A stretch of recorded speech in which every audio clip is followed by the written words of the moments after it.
अलीज़ा इस सीढ़ियों पर कदम रखी। माँ बनने की खुशी साफ झलक रही थी। वो धीरे धीरे नीचे उतर रही थी कि अचानक उसका पैर फिसलता है। एक जोरदार चीख गूंजती है। आह! अलीज़ा लुढ़कते हुए नीचे गिरती चली जाती है। उसका सिर दीवार से टकराता है और वो बेहोश हो जाती है। नीचे आरमीन और अरीशा एक दूसरे को देखती हैं। अरीशा कांपती आवाज में कहती है, आरमीन, ये तूने क्या कर दिया?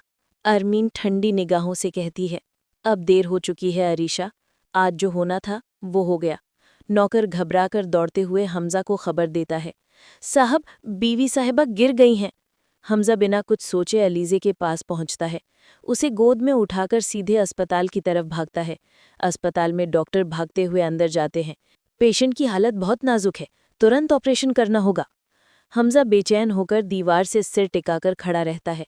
वो बुदबुदाता है, या अल्लाह, मेरी अलीज़े और मेरे बच्चे को बचा ले। कुछ देर बाद डॉक्टर बाहर आते हैं। माँ और बच्चा दोनों खतरे से बाहर हैं। हमजा की आंखों में आंसू आ जाते हैं। वो कमरे में जाकर अलीज़े का हाथ पकड़ता है। सब ठीक हो गया है अलीज़े? अलीज़े धीमे से बोलती है, हमजा, मेरे साथ ही ये किसी को धक्का नहीं दिया। सीढ़ियों पर कुछ फिसलन थी। हमजा हैरान नज़रों से देखता है। फिसलन? वो कैसे? घर पर अरमीन और अरीशा बेचैन थी। अरीशा ने डरते हुए कहा, अगर अलीज़े बच गई तो अरमीन सब जान जाएगी कि सीढ़ियों पर तेल किसने डाला था। अरमीन सख्त लहजे में बोली, अगर ज़रूरत पड़ी तो मैं सब तेरे सिर डाल दूंगी। अरीशा की आंखें भर आईं। तू इतनी बेरहम कैसे हो सकती है? अरमीन बोली, क्योंकि अब मेरे पास खोने के लिए कुछ नहीं बचा। अस्पताल के कमरे में अलीज़े अपने बच्चे को महसूस करते हुए मुस्कुरा रही थी। वो बोली, हमजा, हमारा बच्चा बच गया। हमजा ने उसके माथे को चूमा। अब कोई तुम्हें तकलीफ नहीं देगा। तभी अचानक दरवाजे के पीछे से एक साया अंदर घुसता है। सिकंदर का आदमी। वो धीरे धीरे अलीज़े की ओर बढ़ता है, हाथ में इंजेक्शन लिए। अलीज़े नींद में थी, कुछ समझ नहीं पा रही थी। जैसे ही वो आदमी इंजेक्शन लगाने को झुकता है, हमजा पीछे से उसका हाथ पकड़ लेता है। ये क्या कर रहा है तू? आदमी डरते हुए कहता है, मुझे माफ़ कर दो, सिकंदर ने भेजा है। उसने कहा था इस औरत और बच्चे को ख़त्म कर दो। हमजा गुस्से से उसका कॉलर पकड़ लेता है। अब वो खुद जेल में सड़ेगा। पुलिस आती है। आदमी सब कबूल कर लेता है। थोड़ी देर बाद पुलिस सिकंदर को उसके घर से गिरफ्तार कर लेती है। घर पर अरमीन को जब ये खबर मिलती है, वो हक्की बक्की रह जाती है। अरीशा रोते हुए कहती है, अब क्या होगा अरमीन?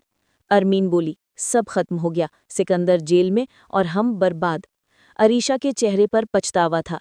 काश हमने अलीज़े के साथ ऐसा ना किया होता। कुछ दिन बाद अलीज़े घर लौटती है, गोद में अपने बेटे उद्यान को लिए हुए। हमजा उसके साथ था। उसके चेहरे पर सुकून की झलक थी। घर के सब नौकर खुश थे। माहौल में राह थी। अरमीन चुपचाप खड़ी थी, आंखों में शर्म थी।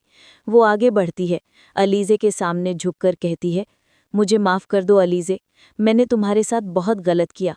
अलीज़े उसकी ओर देखती है। अरमीन, मैंने तुम्हें माफ़ कर दिया, लेकिन याद रखना, किसी की माँ बनने की खुशी कभी मत छीनना। अरीशा की आंखों से आंसू गिरते हैं। वो भी बोली, हम दोनों ने बहुत गलती की अलीज़ाए। अलीज़े ने कहा, अब सब ठीक कर दो, बस यही काफ़ी है। थोड़ी देर बाद डॉक्टर घर आते हैं। बच्चे को देखकर मुस्कुराते हैं। बहुत प्यारो बच्चा है, इसका नाम क्या रखा है? हमजा ने जवाब दिया, इसका नाम है उद्यान, हमारी जिंदगी की सबसे बड़ी खुशी।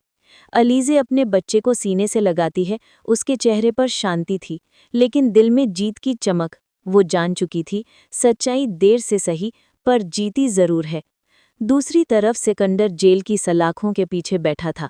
उसके चेहरे पर पछतावे की लकीरें।